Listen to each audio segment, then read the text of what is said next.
آپ بعض اوقات درست بات بھی کر رہے ہو نا تو اس طرح کرتے ہیں کہ جیسے اگلے بندے کے سر میں تھوڑا مار دیا.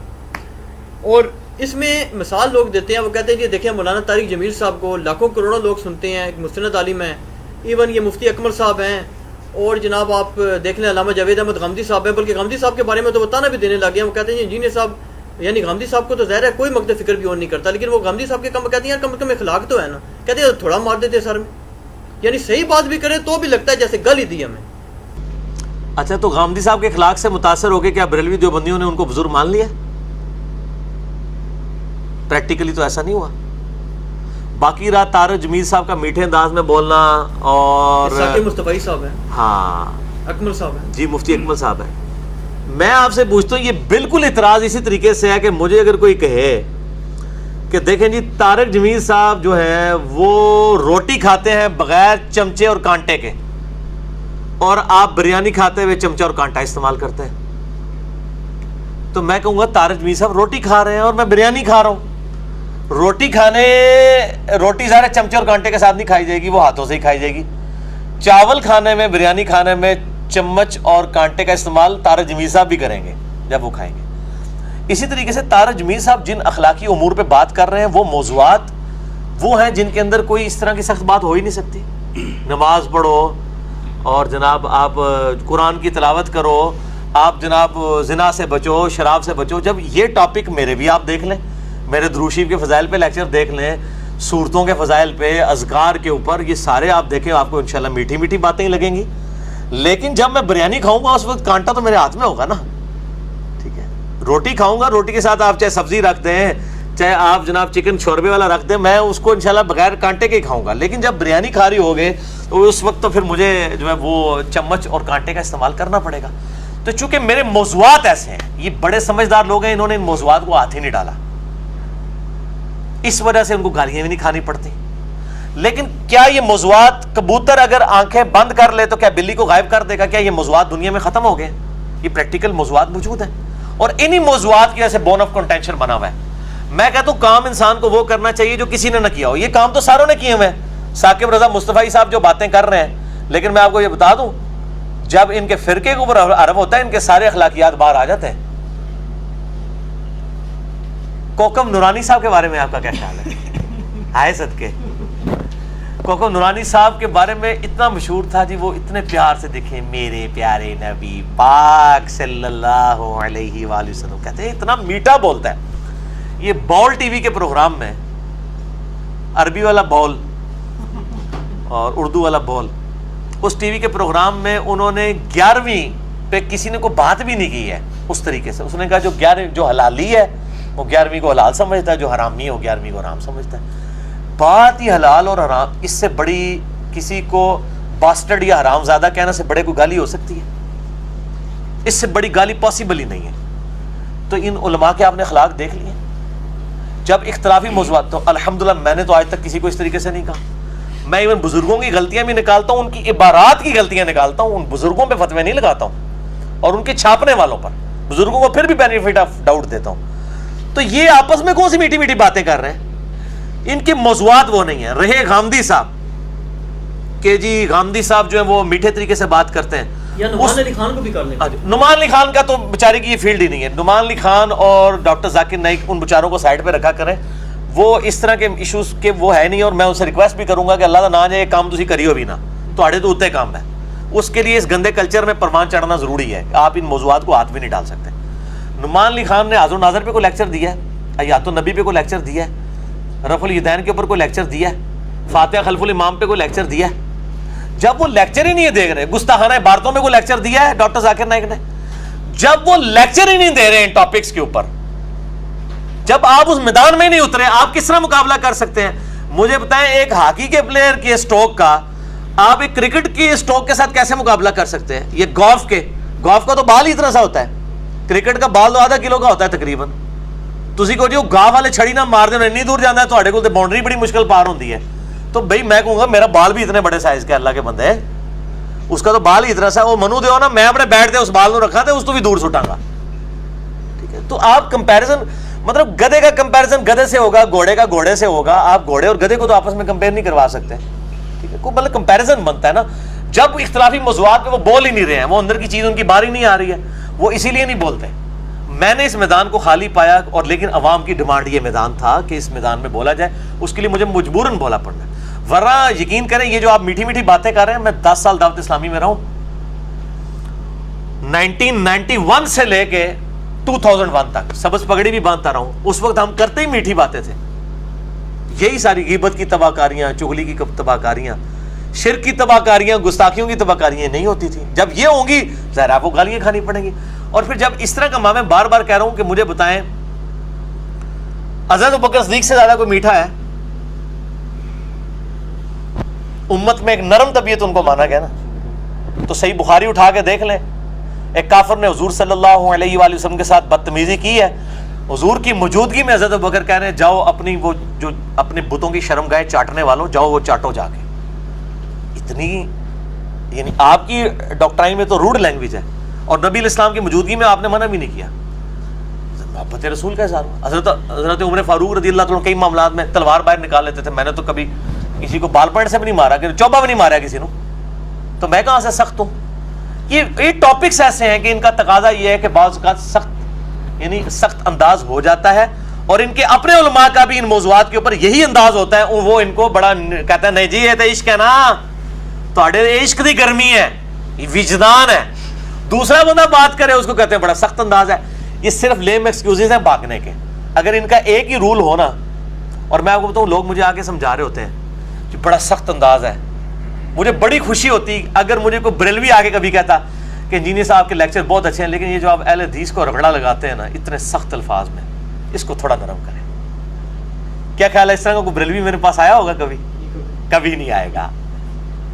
حالانکہ اہل حدیث کو میں سخت الفاظ میں رگڑا نہیں لگاتا ہوں. تو اگر ان کو میرے سخت انداز سے چڑ ہو تو مجھے بریلوی آ کے یہ بھی سمجھا رہا ہو. آج تک کوئی اہل حدیث میرے پاس نہیں آیا کہ یار یہ آپ بریلوی کو سمجھاتے ہیں ذرا تھوڑا طریقے سے سمجھایا کریں, اور رگڑا لایا جی یہ ہے مشرک نے قبر پرست نے. اچھا دوسروں کے رگڑے کے اوپر ان کو سخت انداز نہیں لگ رہا ہوتا, اپنے اوپر لگ رہا ہوتا ہے. اس کا مطلب ہے کہ یہ ان کا انداز, یہ انداز والا جو الزام ہے یہ ہے جعلی الزام ہے. ورنہ بریلوی آ کے مجھے یہ کہہ رہا ہوتا کہ ذرا تھوڑا ہاتھ تھولا رکھو دیوبندیاں اور اہل حدیث ہوتے. دیکھو نا یہ بھی تو اللہ کی مخلوق ہے, دین کا کتنا کام کر رہے ہیں تبلیغی. مجھے کوئی سبز پگڑی والا آگے کہ دیکھو جی کتنا دین کا پیارا پیارا کام کر رہے ہیں یہ دعوت اسلامی والے, آپ اتنی ان کے ساتھ بولتے ہیں, تھوڑی نرمی کریں. یہ کوئی دعوت اسلامی والا آگے کہ دیکھیں آپ تبلیغی جماعت کے بارے میں ذرا نرم ہو جائیں. یہ ایک دوسرے کے بارے میں اڑو آئی نہ ایکٹنگ کرنے, لیکن میں پتہ لگا میں تھوڑی شکلیں تو سے آن لواں گا کہ ایکٹنگ پہ کر دو صحیح پہ کہہ دو, پتہ لگ جائے گا. تو یہ اگر اس طرح کوئی آیا ہوتا تو میں مان لیتا کہ واقعی یار بڑے مخلص ہیں میرے انداز کے اوپر. باقی رہا یہ کہنا کہ جی وہ غامدی صاحب کو بھی میں نے غصے میں دیکھا ہوا ہے الف پروگرام کے اندر, جب ان پہ اعتراض ہوا نا وہ رجم کی سزا کے مسئلے میں, تو غامدی صاحب کے پھر آپ دیکھیں ان کی آنکھیں بھی سرخ ہو گئی تھیں. وہ یہ ہوتا ہے کہ وہ اب موضوعات اس طرح کے جب چھیڑے جاتے ہیں نا تو وہ جب بھی جو مسلسل یہ کام کرتا رہتا ہے نا تو وہ وارم اپ رہتا. تو میں T20 میچ کھیلنے والا ہوں, مجھ سے آپ ٹیسٹ میچ نہیں کھلوا سکتے. اچھا اب سوال ذرا زیادہ سخت آ رہا ہے. یا اللہ خیر, یہ تو سوال زیادہ سخت, اس سے بھی زیادہ سخت ہے نا. اچھا چلیں آپ کے سارے دلائل مان لیے کہ جی جذبات بھی آ جاتے ہیں, انسان بعض معاملات ایسے ہو جاتے ہیں اس میں سختی کرنی پڑتی ہے, لیکن جو بےہودہ اور واہیات قسم کے الفاظ ہیں انتہائی غیر علمی جن کو نان پارلیمنٹری الفاظ کہا جاتا ہے, پھکی, ٹنی, لاشیں ٹانگ دو, اور ابھی ایک لیٹسٹ بات آئی ہے اس پہ تو لوگ بہت آگ بگلوں میں, ابھی ان کے علماء کے خطرے چیک کرو. اور اس کے بعد جناب یہ اور آپ کیا فرماتے ہیں کہ ابھی آپ نے اس میں بھی شاید میرا خیال ہے کوئی بات کی ہے شڈول یار, یہ لگتا نہیں کہ یہ انجینئر ہے, یہ پڑھا لکھا بندہ ہے. ہاں واہ واہ واہ, علمی تو بات ہے. جی جی بالکل بالکل. یہ دیکھیں اس سے ایک ملتا جلتا اعتراض قرآن پہ بھی اللہ تعالیٰ نے نقل کیا ہے. کافر کہتے تھے کہ قرآن اللہ کی کتاب لگتی نہیں ہے اتنے پڑھے لکھے کی کہ اس میں تو مکھی اور مچھر کی مثال ہے. تو اللہ تعالیٰ پتہ ہے اس کے جواب میں کیا کہا؟ اللہ تعالیٰ اس چیز سے آر اور شرم محسوس نہیں کرتا کہ وہ مکھی کی مثال دے یا مچھر کی یا اس سے بھی کسی حقیر چیز کی, کیونکہ اللہ تعالیٰ نے بات سمجھانی ہے. کافر یہی کہتے تھے کہ اللہ تو بہت پڑھا لکھا ہے, یہ چھوٹی چھوٹی کہتا ہے, کہیں کہتا ہے عنکبوت کے مکڑی کا جالا ہے کافروں کا ایمان, کہیں پہ کہتا ہے ان کے بت اور ان کے ماننے والے ایک مکھی بھی پیدا نہیں کر سکتے. یار اللہ اتنا بڑا ہے, اور مکھی مکڑی، اس طرح کی مثالیں کیوں دیتا ہے؟ تو اللہ نے فرمایا کہ ہمارا مقصد جو ہے وہ ہمیں کوئی شرم نہیں محسوس ہوتی کہ ہم کسی کو بات سمجھائیں. میرے بھائی میرے آڈینس صرف انجینئر ڈاکٹرز نہیں ہیں. مجھے اپنی انجینئرنگ کی ڈگری کی ویریفیکیشن آپ لوگوں سے نہیں چاہیے. میں آنرز کے ساتھ ٹاپرز میں سے شامل، یعنی میں اپنی یونیورسٹیز کے ٹاپرز میں سے ہوں الحمدللہ. میں نے آنرز کے ساتھ ڈگری کیا. آنرز اس کی ہوتی ہے جس کی پورے 5 سال کے اندر کوئی سپلی نہ آئی ہو اور اس کی 80% سے ابو پرسنٹیج رہی ہو تھرو آؤٹ، اس کو آنرز کی ڈگری ملتی ہے. اور میں ٹاپ 10 پوزیشن ہولڈر میں تھا الحمدللہ. تو میرے بھائی مجھے اس کے لیے ضرورت نہیں ہے کہ میں اپنی ڈگری کسی سرٹیفائی کروں. جس طرح اللہ تعالیٰ کو کوئی شرم نہیں محسوس ہوتی نا مکھی اور مچھر کی مثال دیتے ہوئے، ہمیں کوئی شرم محسوس نہیں ہوتی کہ ایک پڑھا لکھا بندہ بعض اوقات کچھ چیزیں پنجابی میں ہی سمجھانی پڑ جاتی ہیں. مثلا آٹا گوندیا ہلدی کیوں ہے؟ دل بے ایمان تے اجدا ٹھہر، یعنی کسی کا دل بے ایمانی پہ اترا ہو وہ جھوٹے ایکسکیوزز گھڑے گا. اب یہ پنجابی میں ہی محاورہ بولا جا سکتا ہے، ٹھیک ہے جی. اسی طریقے سے آٹا گوندیا ہلدی کیوں ہے؟ یعنی آٹا گوندتے ہوئے آپ کو ہلنا تو پڑے گا. تو جب آپ مسئلہ یزید ڈسکس کریں گے تو حضرت معاویہ تو ڈسکس ہوں گے، وہ مجبوری ہو جائے گی ہماری کہ ہم وہ ڈسکس کریں، تو وہ ہلنا مجبوری ہو جائے گا. تو وہ الفاظ کے چناؤ. باقی یہ جو ٹنی ہے، یہ ٹنی کا لفظ میں نے ایک ٹرم پھکی سے ہی شروع کرتا ہوں. پھکی کون سا ورگر لفظ ہے یار؟ آپ کے پیٹ میں درد ہوتا ہے تو آپ کیا استعمال کرتے ہیں؟ گولڈے کی پھکی مشہور ہے. پھکی کوئی ولگر لفظ نہیں ہے. پھکی پنجابی میں یعنی جب کسی کے پیٹ میں درد ہوتا ہے تو چورن یا اس طرح کی جو چیز استعمال کرتے ہیں وہ ایک چٹکی لیتے ہیں، اس کو پھکی کہا جاتا ہے. تو میں نے اس کو الزامی جواب اردو میں کہا جاتا ہے، پنجابی میں نے اس کی ٹرانسلیشن میری ذرا آپ کو پتہ ہے، میرے ساتھی بھی جانتے ہیں میری انتہائی جولی طبیعت ہے. یعنی میرا جو سینس آف ہیومر ہے بہت زیادہ ہے، اسی لیے میری زبان اتنی لمبی ہے کہ سینس آف ہیومر کی وجہ سے. یعنی میں کسی اگر وہ اس فیلڈ میں ہوتا تو بہت آگے جاتا. تو اس وجہ سے میں جو ہوں نا وہ الفاظ استعمال. پھکی بالکل مہذب لفظ ہے کہ کیا ہوتا ہے جب ہم کسی کو بات کرتے ہیں اس کو ہماری بات سے تکلیف ہو جاتی ہے. جب آپ کوئی ایسی چیز کھائیں کہ آپ کے پیٹ میں درد شروع ہو جائے تو آپ پھر پھکی لیتے ہیں کہ تاکہ وہ ہضم ہو جائے. اب چیز کھائی ہوئی آپ الٹی نہیں کرتے، آپ کہتے ہیں یار کھانا تو تھا. اس طرح میں نے علمی دلیل تو دینی تھی، وہ میں نے دے دی، آپ کو بھی ہضم کرنی پڑے گی. آپ نے لے بھی لیا لیکن دل نہیں مان رہا کہ یار بات تو قرآن حدیث کی ہے، میں انکار بھی نہیں کر سکتا، مانوں کیسے، میرے بزرگ ہیں. پھر تھوڑا سا چورن اور پھکی بھی دے دیتا ہوں کہ باندھے رکھو تاکہ تم تھوڑا ڈکار آئے گا پھر ہضم ہو جائے گا. اور وہ الزامی جواب ہوتا ہے. کسی نے چشتی رسولہ پڑھوایا اس کو ہم کہتے ہیں کہ یار چشتی رسولہ غلط ہے، وہ کہتے ہیں نہیں نہیں یہ معرفت کی بات ہے، اس کو کہتے ہیں یہ دیکھو اشعری رسولہ کو تم نے غلط کہا تھا. ایک دوسرے کے حوالے ان کو دیتے ہیں. ٹنی لفظ جو ہے، ٹن کا لفظ استعمال کیا جاتا ہے جو بندہ نشے کی حالت میں ہو. ہم پنجابی میں سے کہتے ہیں ٹن ہو گیا. تو میں اس کی پوری ایکسپلینیشن کرتا ہوں. سنی وہ ہے جو کتاب و سنت کو مان کے چلتا ہے، اور ٹنی وہ ہے جو سن سنا کے سن ہو جاتا ہے، جس کا دماغ سن ہو جائے بغیر دلائل کے، گویا کہ وہ ٹن ہوا ہے.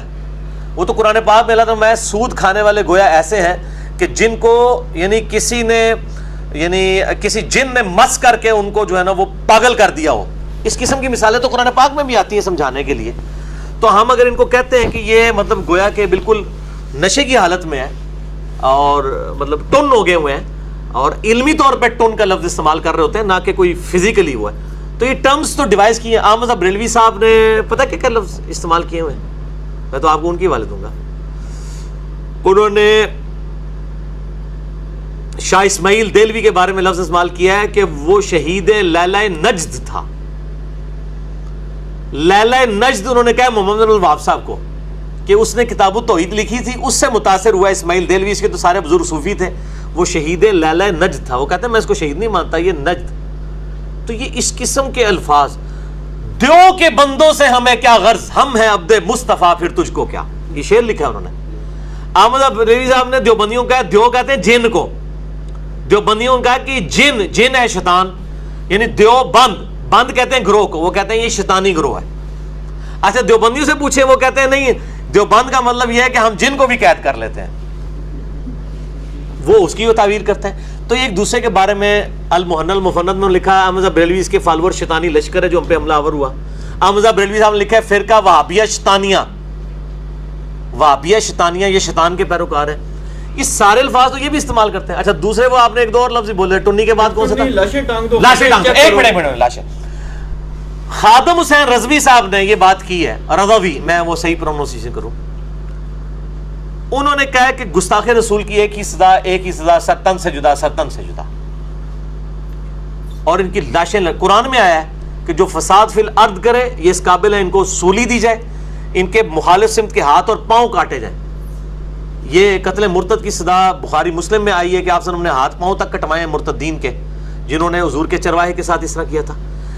یہ ہم باتیں کس کے لیے کر رہے ہیں؟ ہم یہ کہتے ہیں کہ آپ نے ہمیں یہ سکھایا کہ گستاخ رسول کا یہ انجام ہونا چاہیے, تو چونکہ ہم آپ کے بزرگوں کی یہ گستاخیاں ثابت کر رہے ہیں اور آپ یہ کہہ رہے ہیں کہ انہی کی ہیں, کتابیں بھی بدلی نہیں ہیں, لیکن ہم اس کی تعویل کرتے ہیں, تو ہم کہتے ہیں جب آپ نے گستاخیوں کو مان لیا ہے تو اب آپ اپنی ڈاکٹرائن میں ان کی لاشیں نکال کے ٹانگو.